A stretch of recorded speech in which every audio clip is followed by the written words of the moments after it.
بله تفریطي د مبتدعینو ډله ده چې روافض، بریلویان، میراثي ګدۍ نشینان، غزلخوانان دي.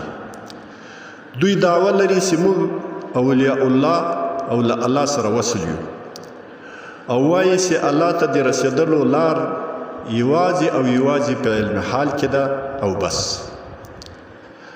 که ورته وویل سي چې د پلان پیر صاحب خاندان اولادونه په کفري ملکونو کې اوسیږي او تربیه کیږي چې دا بد اثرات لري، یا پلان جناب چې ځان مرشد او مقتدا بولي، لمونځ نه کوي، روزه نه نیسي، حج نه کوي، سپي جنګوي، ږیره خریي، سازونه غږوي، نو دوی وایي دا د اهل باطن او د الله د اولیاو کیفیات دي.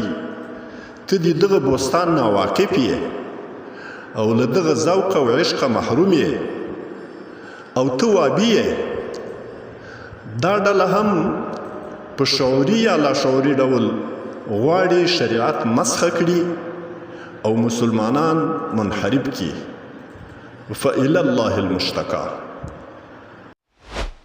د نړۍ هر غافل په اذان ویښوم، زه بلال خوب ولی جهان ویښوم، زه بلال خوب ولی جهان ویښوم.